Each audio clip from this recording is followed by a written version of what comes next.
The MCAT doesn't break you guys up, you're good. You're good to go. Strong. Yeah. 1, 2, 3. They're gonna head with each other.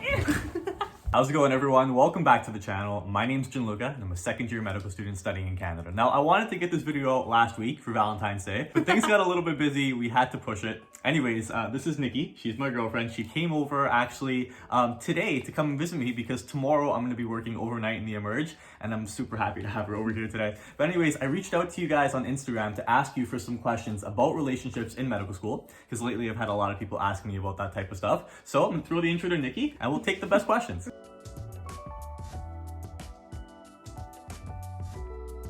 Hi everyone, it's good to be back on the channel. Hope you all are doing well. Yeah, you guys sent us some questions over Valentine's Day and you gave us the Q, so we're gonna give you the A's. So question number 1 is, are you both in medical school? And if so, or if not, how did you meet? No, we are not both in medical school. I'm actually finishing up my last semester right now of my undergrad, and I'm doing mathematics and business with a minor in computer science. So I'm not in the medical field at all. I'm more in math and computer science world of things. And she's really, really good at that stuff. I was never amazing at math. I never really liked it that much in high school and undergrad. I did it because I needed to, but that's really her field of expertise. So I'm actually 24 and Nikki's 22, so we're 2 years apart. And yeah, I don't think that you need for both people to be in medical school to actually make the relationship work. And I actually think that sometimes it's even a little bit better. Like, I find it really cool that you have your own set of interests and I have my own set, and then sometimes we share a lot of the similarities. Yeah, like I learn a bunch from you and then you learn a bunch from me, so it's nice. If you guys have watched the channel for long enough, you know that I used to work as a lifeguard at a community center near my house, and I worked there for 7 years. And Nikki was also a lifeguard at the same pool. And we knew each other for a long time, ever since high school, but we didn't actually start dating until like years later, once we actually got into universities. So question number 2 is, how often do you guys get to see each other? And then how do you make it work? Okay, how often do we get to see each other? I would say right now, like once a week. For sure. Like there's been kind of like times where we've lived together in the same city, and then but currently right now Gianluca's here in Niagara, so we're kind of apart right now, so I would say like once a week. Yeah, so it's difficult right now because I'm in clerkship right now and I'm here in Niagara Falls. Nikki's back in Vaughan, so we're about an hour and 20-minute drive away from each other.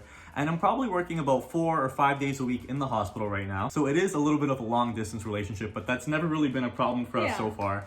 We text every day, or we'll do a FaceTime at nighttime actually, because sometimes when I get busy, I don't answer my phone at all. But I'll always make sure to set aside like a half hour or an hour at nighttime, and we'll do a FaceTime call, and then we'll get together on the weekend. And the number 1 rule when we get together on the weekends is that we shut our phones off and we just hang out all by ourselves, because it's this problem with being busy. Like, Nikki's busy, I'm really busy, and the emails just don't stop at some point, and the to-do list just keeps growing. So it is nice to take that time to just shut the phone off. And right now we're working on a puzzle. And we're also watching Attack on Titan. We're watching Attack on Titan. We're on season 2, and I didn't think Nikki was gonna like it so much, but that's been a lot of fun. I got sucked in. It was first I was like, what is going on? But then I was like, okay, now I'm intrigued. What's in the cellar? You gotta find out what's No spoilers. Question number 3 is, what happens if something comes up and you need to cancel a date? So that's probably one of the harder things about my program right now. Sometimes I won't actually know what the schedule will be like for a weekend, or if a certain project will come up with research, or if I'll have to go ahead and work a little bit later in the hospital and I won't be able to actually make it home that weekend. So I'd say that Nikki's amazing because she's super understanding when it comes to that stuff. We always make sure to set aside the time to actually spend some time together. We're not too stringent on the dates though, which is really great. Yeah, and I think also just a way to like communicate that to your partner is just by saying like, I would love to spend time with you, like that was my original plan, but something out of my control came up, and I like, you know what I mean, like kind of say like, I would love to spend that time with you, but this is out of my control, and it kind of communicates to your partner like, listen, like it's not that I want this particular to happen, it just came up, so we just got to deal with it. Right. And it's not to say you need to make a habit of doing that all the time. Yeah. But if it happens infrequently, it's just something that you're going to have to put up with when you're in medical school, or if you're dating someone in medical school, or if you're just in a busy profession as it is. These are all just things that kind of happen. Question number 4 is that do you find that sometimes you get distracted? Am I ever distracted? No. No, I'm laser focused, guys. Laser. Maybe a little bit distracted. Focus, surgical attention. Okay, no, but for real though, it does get to be a lot sometimes for me and for Nikki. So Nikki, I'm gonna talk her up real quick. She is still trying to graduate her program. She's working a full-time job at the same time. She's got her fitness goals that she's trying to track it and handle. She does a lot. What about me? Do I get busy sometimes? Of course, you're in medical school. Of course, you're busy. I really changed my perspective on things, and I think it's instead of thinking, okay, I'm super busy for these 3 weeks, so after that, then I'll focus on us. Where my perspective now has changed to, we're always going to be busy. Even if we think we're not going to be busy a month from now, things can randomly come up and you're like, oh, okay, well now I'm crazy busy. So I think now my perspective is, okay, we're always going to be busy, so we're just going to have to try to figure out how to make it work now, because there's always going to be stuff. So in terms of, do we get distracted because of our busy schedules? I think that, where I line up right now is that over time, as I keep going, things are not going to get less busy. I'm going to constantly have more things to do. And actually, if I look into it long term, this is probably going to be one of the least busy times of my entire life. But you do need to schedule that time for yourself too, and also for your partner as well. So I wouldn't consider it a distraction at all. More so, it's just fitting them into your schedule. But instead of fitting them in, you set the time for them and you kind of put everything else in. Now that's hard. That's hard sometimes because sometimes the hospital's got to come first, or studying 12 hours for that test coming up, or the MCAT, if a few of you are writing that right now. Like the MCAT was difficult. I was a mess when I was studying for it, and you want to talk about the MCAT? Yeah, okay, he wrote the MCAT a couple months after we started dating. Yeah. Like it wasn't like, because we've been together for just over 3 years now, so it wasn't like we had like a And quick pause, if the MCAT doesn't break you guys up, you're good.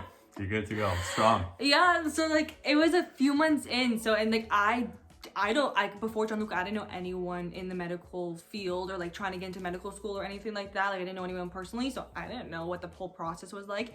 And then when he was starting to study, and like he told me, Nikki, I have to study like 8 hours a day, like every day. I was like, what? Oh my goodness. But we made it work. He was super busy, but we made time by doing things together that we liked. So that's how we kind of worked out the whole MCAT. Sometimes you guys need a distraction from your studies, but just know where to set limits, know when you actually need to get something done, and make sure that the other person understands as well. And it's going to work out. The last question, and we kind of talked about this a little bit already, but I kind of just want to wrap it all up, is how do you find the balance when it comes to medical school, being busy, and having a relationship? How do we find the balance? Being like completely candid and saying like, I would love to spend time with you. Like I'm free this day, and this day. What days are you free? And compromise and make it work. I think finding balance in medical school is something that's constantly brought up more and more, and for good reason, because it's very important.